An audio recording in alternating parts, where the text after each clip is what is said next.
This is the Open University. But beware, this is not the real Open University, but a synthetic and mendacious Open University devised by Momus, a Scottish electronic folk singer.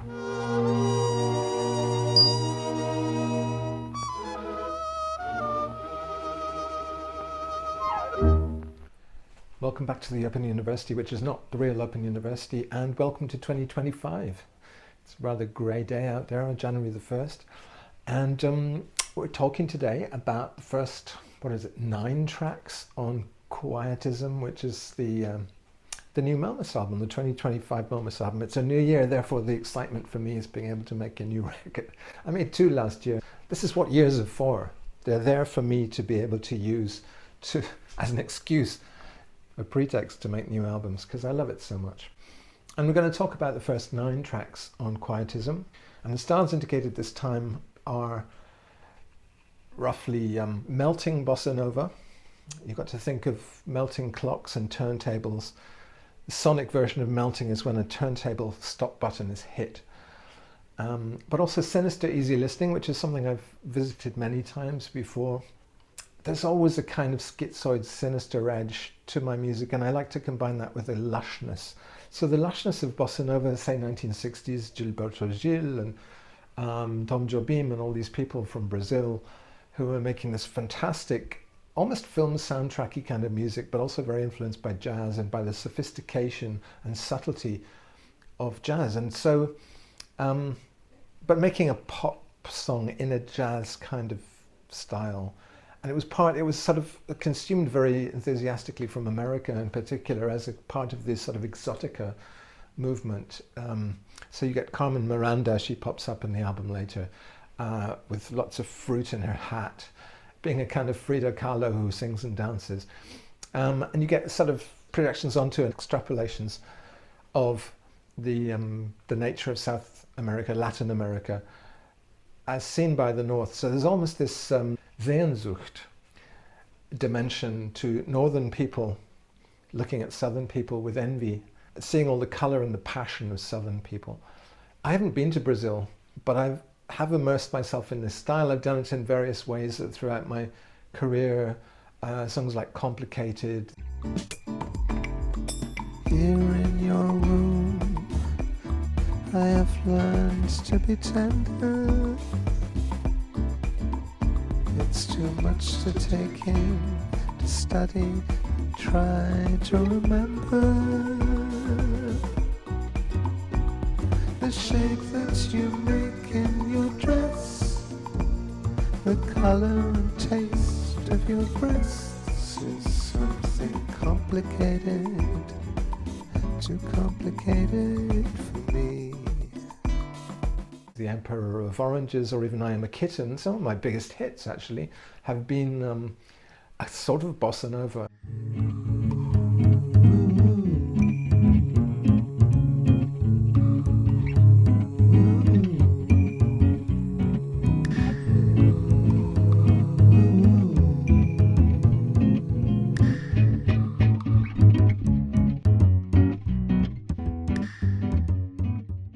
In which, ironically, I was doing the L Records thing after having left L Records. L Records went off to tour Japan, and I left L Records, unfortunately, and missed that Japanese tour in 1987. But I then got employment by Shibuya K-stars like Yahimi Kari to write songs a little bit in the idiom that we'd founded with the L Records label in the mid-80s in London. So I ended up knocking off the style that I'd been part of creating. What appeals to me, especially writing for women singers with this bossa nova style, is that it's you can sing softly, you can be quiet literally. It's a quiet life, it's a quiet sort of introvert's music, but also it's an intelligent people's music because it's very sophisticated in terms of the melodies meandering through semitones in this beautiful way, very restrained, but there's a lot of passion in it too. So it embodies a lot of interesting tensions and paradoxes, which is something I always like. The title is Quietism, and there's this ambiguity, a double meaning to Quietism. There's the public side of Quietism and the private side. So I'm riffing in the title track on the public idea, which is political capitulation, to be quietist is to be the opposite of being activist, essentially. So, but to talk about that in a song, to have a narrator who says he's a quietist, is ironically to raise the spectre of activism and to say, shouldn't we be doing something about this awful situation? How activist should you be or could you be? Should you challenge others who seem to vote in their or your own worst interests? All that stuff has become extra relevant because of the US elections. And ironically, it was a song I made round about the time, just before the US election, Orange Pills, which kind of kick-started the bossa thing. But actually, if I think back, it wasn't. It was the covers project, because Lawrence Ferber, one of my patrons, requested that I should sing Tren para as Estrelas, A Train to the Stars, by the late Brazilian singer Cazuza, with music by Gilberto Gil. And this was a theme tune for a 1987 film, Train to the Stars, directed by Carlos Duigues, and I made my own translation and called it Starshine. So I think there's going to be a second CD that will come out with Quietism, which will be these covers. And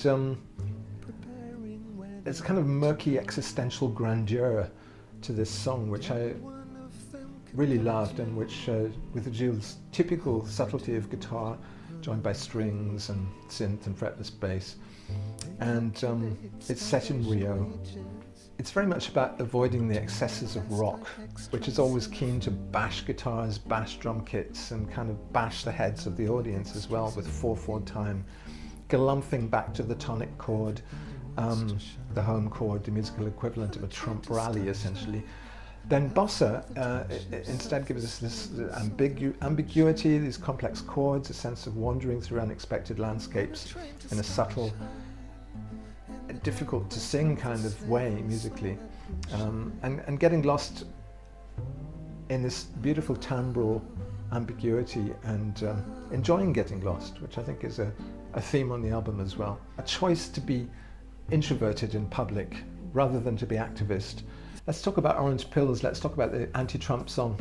I was using BoSanova as a stick with which to beat the Americans at that point. It's almost like saying to Trump, you're not going to bossa me. You're not the Nova, and you're not going to bossa me. You're the old, and you're, thank God, not in control of me. But I guess Orange Pills, the style of that was also a reaction against the style of Ballyhoo, which was in a K-pop style. And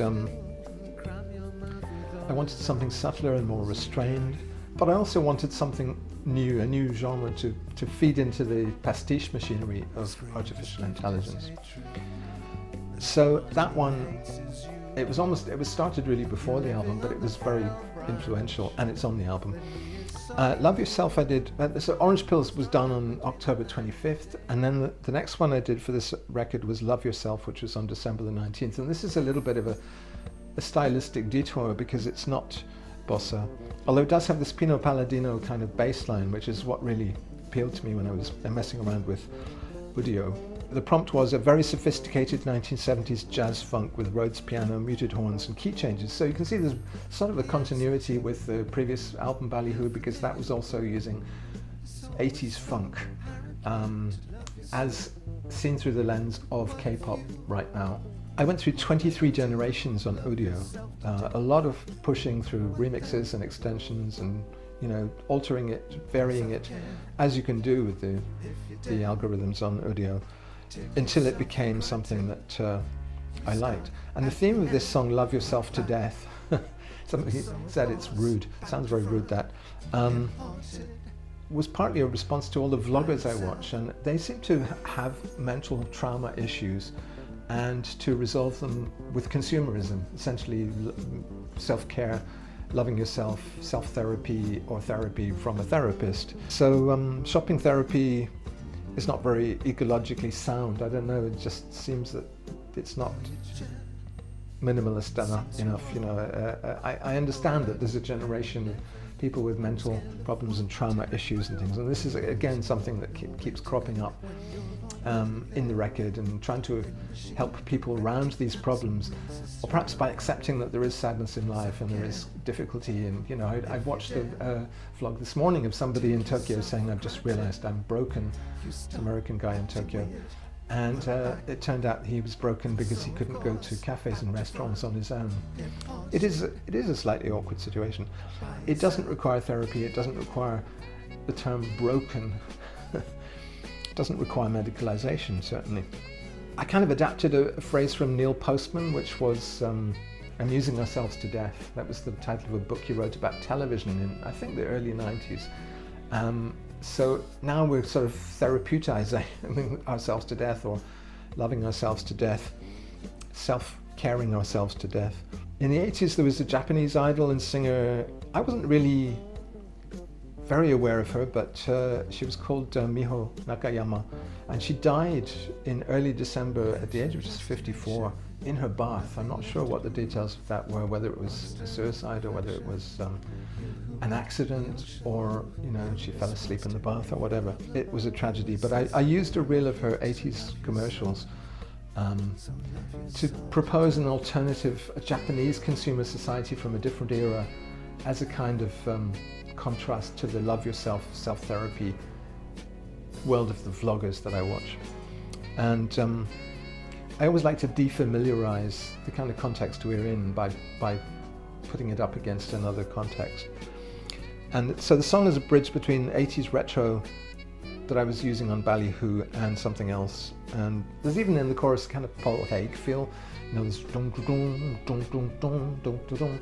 When he went kind of black, a little bit James Brown, a little bit Sly Stone after Joseph Kay, he made these solo records with Alex Sadkin producing in New York for Island. And there's a little bit of that 80s feel as well in it, but I think that was a blind alley stylistically. So the next track I did on December 22nd was The Butcher's Beautiful Wife, and that's a typical Momus purloined title. The Butcher's Wife is actually a novel by the Taiwanese author Li Ang, published in 1983, and there's a film of it made quite recently, and it's about a young woman who is abused by her butcher husband. There's a tragic conclusion, spoiler alert. And some of the lines in the song are, "I remember with a crystal ball, I've giving up desire, the firebug sparks joy with a match." Marie Kondo reference there. You know, the ultimate way to spark joy is to get your match out and burn your house down. Statues topple in storms. So there are, you know, these quite familiar themes, and there are characters like Larry McKee, Cardinal Polly Magoo, and an architect. So in a way, it's a typical Momus imagery list song, which is what you tend to do when you've got a poetic music in the background. You can do a kind of Windmills of Your Mind, Michel Legrand, or any number of Charles Aznavour songs. You know, there's not necessarily a plot or consistent characters. There's just an atmosphere of mystery and of what Peter Porter, the Australian poet, called essential gaudiness. He said poetry was essential gaudiness. You just put enough baubles and shiny things into a lyric and you get something interesting. Some of this imagery was coming from a vlogger I watch called Famicom Collects, who's an Australian vlogger, doesn't get many views, but he does these surveys of classic manga collections, and that's one of the forms I really love.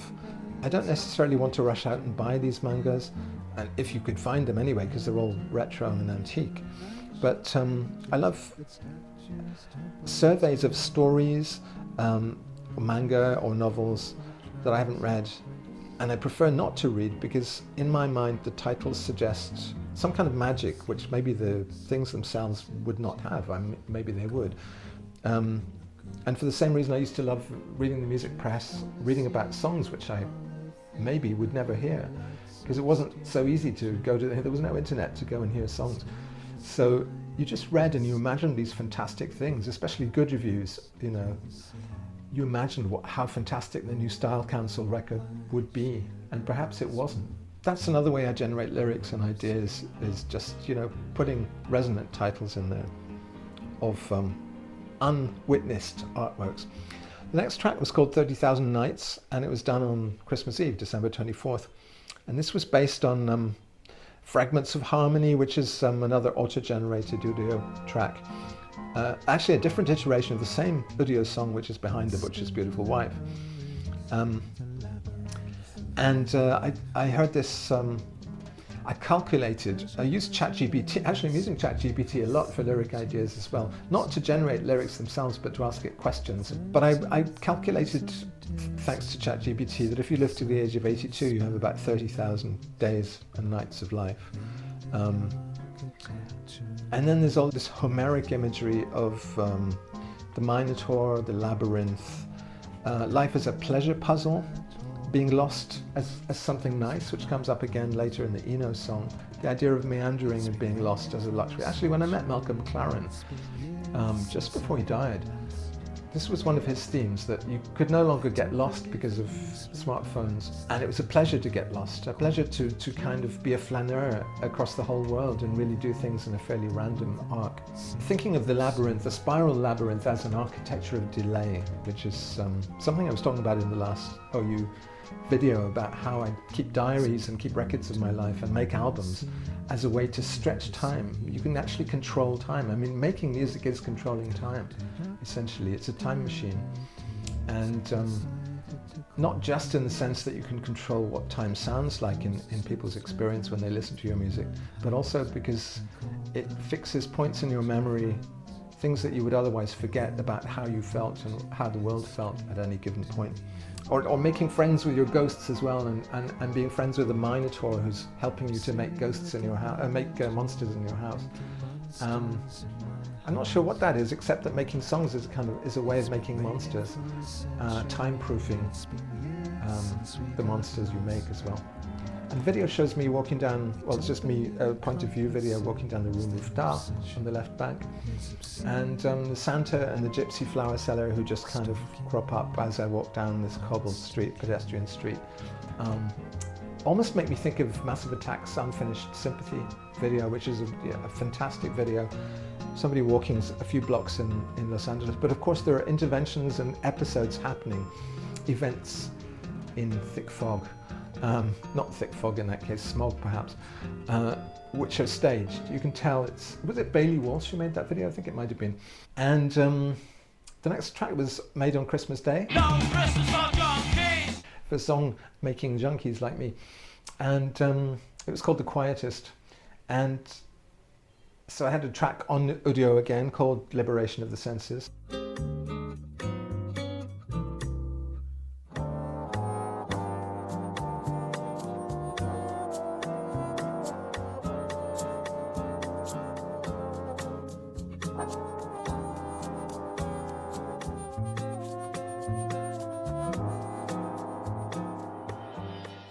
The thing about Udio now is that I'm doing individual stem breakdowns, so I can take just one little aspect of a track and work up my own track from it. It's not the whole shebang anymore. It tends to be cluttered when they do their own arrangement and stuff. With stems I can do my own arrangements properly. I asked for, in the prompt I asked for a subtle and sophisticated BoSanova from 1968, Brazil, with gorgeous musical colour, horns and woodwinds and acoustic guitar and a female voice. It's funny thinking about 1968, in 1988 there were a lot of TV programs on Channel 4, which at that point was a very progressive channel run by Jeremy Isaacs. And they had a commemoration, a kind of celebration of the student uprising in Paris in 1968 and the revolutionary atmosphere of that year. And that really influenced Tender Pervert, actually. I Was a Maoist Intellectual comes really from the TV celebrations of May 1968 on Channel 4. This one became a lugubrious brass piece, almost Peter Skellin, and I took all the percussion out.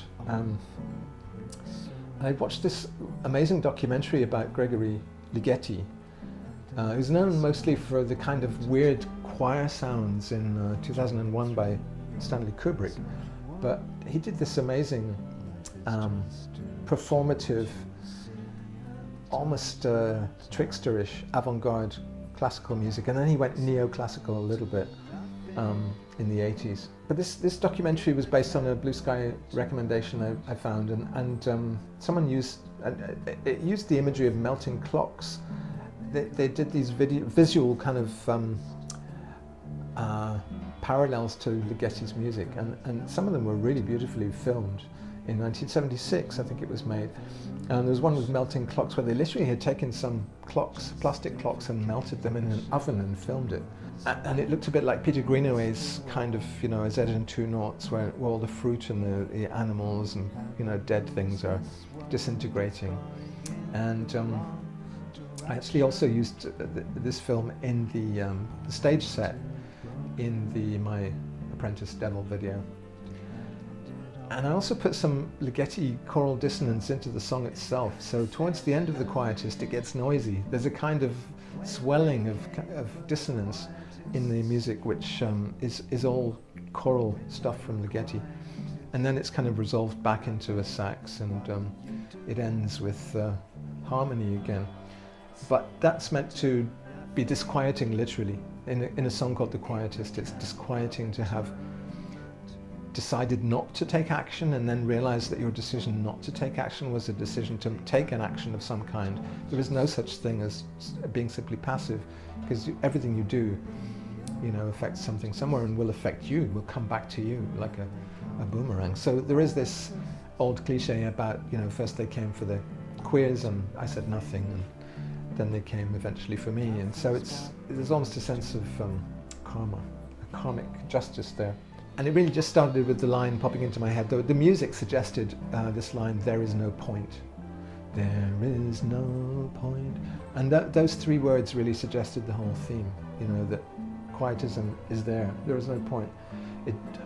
There is a kind of logic to it, which is that, you know, you do only inflame the fascist tendencies of bullies and elites by being an activist. And this was written not long after the martial law crackdown in South Korea, which was mercifully short, and they're now arresting the South Korean president for having done that. But that was just a token that apparently a successful and peaceful country like South Korea at any moment can be switched into martial law. You know, perhaps we'll see it in the US. Since Trump is promising to be a dictator on day one, we may well see it later this month. The next track was my Apprentice Devil, done on December 27th. Started with an audio generation called Whispers of Rio. Prompt was Brazilian BoSanova from 1967, this time girl singer, sophisticated, unexpected and subtle chord changes, no solo, because it tends to solo over everything. And what it did, because of the no solo thing, it actually mixed the solo it wanted to do with the girl's voice in this really weird way.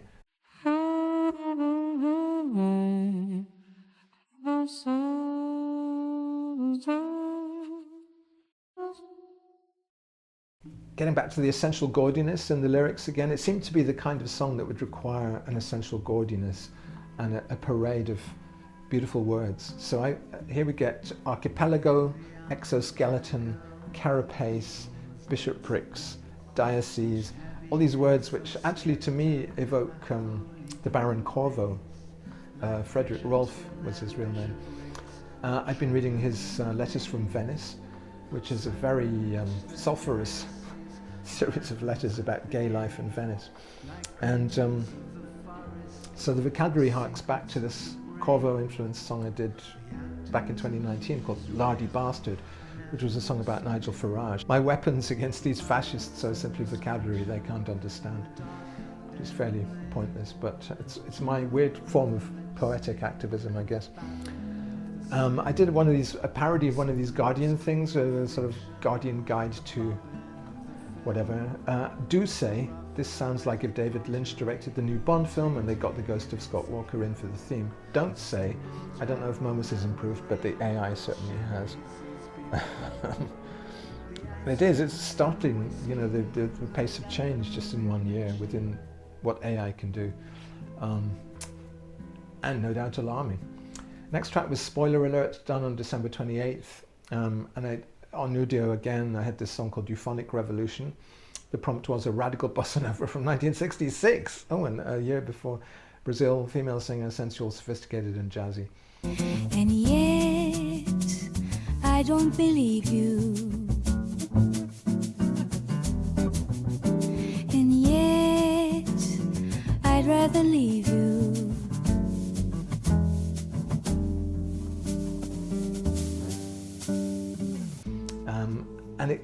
with just one element I liked in one of the remixes, which was a nice choppy rhythmic guitar part. So I really edited that a lot and changed it about a lot. The best laid plans of mice and men invariably meet a cat. The cat meets a dog, the dog meets a leopard. The plot works out better like that. But it's another song, a typical Momus songwriting trope, which is to take a phrase that people are kind of using on the internet, a kind of buzz term, although spoiler alert has been around for a long time. It's not a new buzzword, but it's still a term that people use a lot, you know. It's almost like an extension of the safetyism idea. Keep me safe from knowing how the plot's going to turn out in the kind of narrative I like, which is one in which plot is very important. I'm talking on someone else's behalf here. I don't personally like those narratives which would be ruined by spoilers. You know, that's a boring... I mean, for me, the destination is not the point, it's the journey, man, which is the point. And it's the incidental details along the way that make a narrative interesting. And in fact, the more it meanders, like the chords in a BoSanova song, the better. So you know, it's irrelevant really who killed who in a thriller. What's relevant to me is what drinks they have on the way, or the way they talk to each other, or the way how we don't talk like that anymore, or how we don't dress like that anymore. All those things are interesting to me. So it might be the props, and it might be the tea service or whatever that's interesting. You know, it's a much wider application of the term spoiler alert, because it's more thinking about the idea that we are a narrative written by God, or written by whatever power controls the universe, and that the requirements of art and of life are different, that we want a quiet life, but we want art to be exciting and dangerous. So as Bart Simpson says, sleep, that's where I'm a pirate.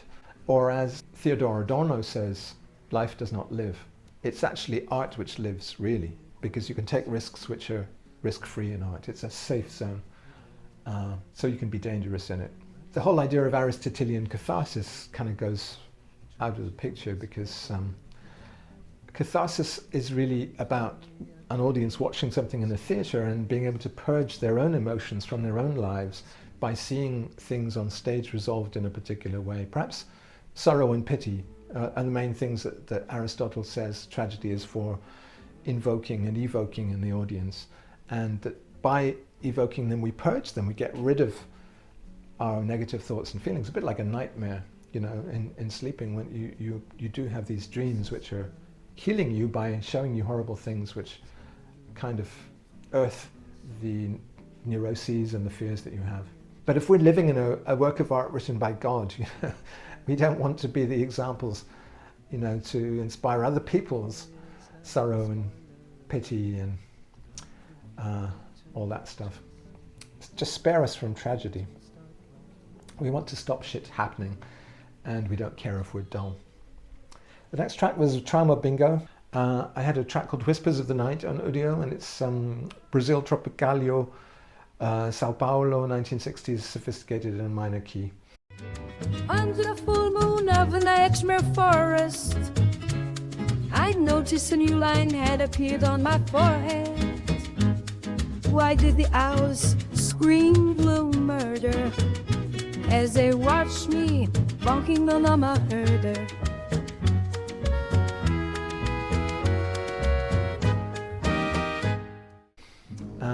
I had this line which I'd taken from, I think, from the Famicom Collects vlog, Under the Full Moon of the Nightmare Forest, which was a horror shoujo manga he was talking about from the late 60s, I think. And I think it's Nishi Takuru, actually possibly from 1978, a mangaka called Nishi Takuru. And that reminds me that one of the highlights of last year was going to the Pompidou Center to see an exhibition with my nephew Robbie, who's into animation and manga and drawing and stuff. It was basically celebrating 60 years of bande dessinée, and it had a really sophisticated manga section which had examples of Garo magazine and X magazine and stuff. So to me, manga, it really reminded me that manga was this festering subculture in which you could be rude and you could be obscene and surreal, and it didn't matter, you know, it actually just sold more copies. It's where energy, as Takashi Murakami correctly observed about Japan, the energy comes from the underground and from these bedroom boys or otakus or, you know, hikikomori even, who are kind of consuming with passion, misdirected passion probably, this pathological art. And I think pathology is very important in art. I think it's, we live in a mealy-mouthed time where people want to, you know, show their best side in public and always seem well-intentioned and appropriate. But to be an artist, a good artist, you have to tap into pathology, and also not just your own personal pathology, but the pathology of the society you live in. And that's something that's been key and central in my work. So Kafkaesque tales of humans morphing into insects or vacuum cleaners. There was a really funny one. He was describing this Australian vlogger in which the government outlaws nostrils, I think, and therefore this guy with big nostrils turns into a vacuum, disguises himself as a vacuum cleaner and gets taken into someone's house where a woman starts masturbating with him with the attachment on the vacuum cleaner. And I just thought, that's fantastic, you know. You wouldn't really see a film like, well, you might see a Cronenberg film like that or something, but I just thought this is the kind of thing you can do if you're a kind of weird left field mangaka in Japan. You can do that for a fairly mainstream magazine. And that's where it's, you know, that's why I'm excited by pop music, is that it still should have this subcultural energy of pathology in it. The last track, or the latest track, is called Life with Eno. And it started off with an audio track again called Charm of Deception, Brazil, singer-songwriter, 1968, jazz chords, samba, and samba canção. Pode estar, não sei mais o percebo, mas o mamo a meu, mestre de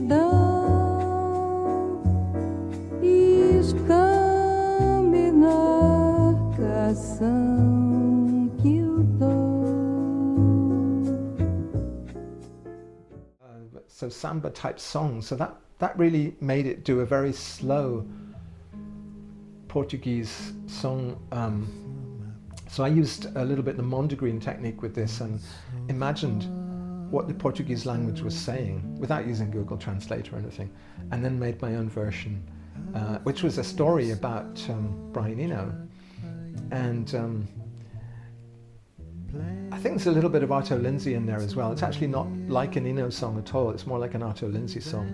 And I was walking along the street in Le Marais, and I got the lyric in so much. I thought, people don't really use words like in so far as or in so much as.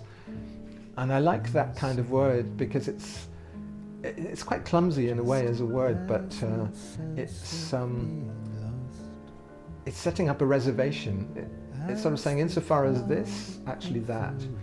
It's got this dialectic going on with it, you know, insofar as, in so much as I feel this way, and then it almost sets you up for a paradoxical tension of some kind, which is something I like. So in so much as, to the extent that I am, insofar as I have a master plan, my master plan is being. That was the first thing I just scribbled down on the street. An existential theme, my master plan is being, simply being. And I imagined Arto Lindsay kind of singing it. Arto Lindsay has, I think he was born in Brazil actually, and he's got a strong connection to that music. And I was kind of friendly with Arto when I lived in New York. I went to his house, saw him in the studio, and felt very much an affinity with him. He also wrote for Kihimi Kari. The line, "Why do they all try to kiss me?" which I put into the, one of the songs I wrote for Kihimi was based on Kihimi's experience in a taxi with Arto. So this final lyric in the Eno song was improvised, actually influenced by Cesar Aira, who's my favorite Argentinian writer, a little bit like a modern Kafka, but he loves that meandering kind of surreal and paradoxical, you know, development in his own writing, as if we, the readers, are watching him, watching himself playing with narrative and meta-narrative, as forms. So I bought this book last year. What was it called? Veramo, which is a very short, they're all very short actually, Cesar Aira novel, about a bureaucrat in a city called Colón in Panama, right next to the Panama Canal. And he accidentally writes a poem which turns into a cult literary event in Panamanian life. And the poem is kind of really based on just some random things he does that day. He's wandering around, and he goes at one point to a scale model replica of the Panama Canal and talks about that. And so in my song, Eno is a guide. He's a little bit like Virgil in Dante's Inferno. He's a guide to the underworld, and he's showing the dead around a catacomb in Colón, under the Panama Canal. There isn't one. There aren't catacombs under the Panama Canal, obviously. It would have been a bit of a hazard to shipping, possibly. There are catacombs here in Paris, which I've never been to, actually, and there is one in Rome, which I have been to, and they're full of bones. You can see videos on YouTube of people exploring the catacombs and the sort of mysterious inhabitants and residents, living residents of the, I hope they're living, of the catacombs in Paris, people doing sort of scary videos of going through all these corridors which you're not supposed to go down. There's a line, every day is a good day when nothing's planned, and that's kind of a take on Cage's quote of the Buddhist saying, Mainichi kore kojitsu, which he learned from D.T. Suzuki, who was teaching Buddhism at Columbia in the 40s. And Cage used that as an underpinning of his main compositional idea, which is that all sounds are equally beautiful. It's a heroic idea in a way, heroically non-heroic. He hated 19th century romanticism, Cage, so he saw this as the antidote, this Buddhism of saying everything is equally interesting as a sound. And then composing with chance operations, because, if you choose the elements randomly, you're not making any kind of aesthetic decisions about things. You're simply saying they're all beautiful sounds, therefore they're all just as good as each other. It's a very egalitarian and anarchistic kind of philosophy. And it appeals to me, but I don't think it works out aesthetically, really, because every sound is not as interesting as every other. And of course, I still go back to the old-fashioned idea that I prefer some sounds to others and some styles to others. But Eno, of course, was very influenced by Cage, and he also uses generative processes, including AI. The new film about Eno, which is out now, is different every time you see it because of AI guiding which scenes go in which order. Fascinating idea, the first documentary to be made that way. So that's pretty much it so far, and I'll probably record for another week or so, perhaps 2 weeks, and see what comes out. And there might be a pop urge returning, because I've banished pop really in favour of this bossa nova. I do love pop, and the last record, stands as a nice funky pop album, but I think bossa has always really been closer to the essential poetry and mystery and kind of preciousness, perhaps, of Momus. I'm not really a mainstream pop artist. I'm not a K-pop dancer. I was valiantly trying to dance a lot in the last videos for the Ballyhoo album, but this is more kind of who I really am. I'm cerebral, detached, poetic, lyrical, cynical, and subtly political. So I'm not entirely a quietist, but I am quiet. See you next time. Open University. A screeching heart crossing the road against traffic. Blind beggar reading the paper with Braille. If only we knew it, life would be really fantastic. But we flitter, we flutter, we wander, we mutter, we fail. I wish someone had told me before this began never to trust the chamomile man. His glittering charm undermined my defenses. Look at me, here's where I am.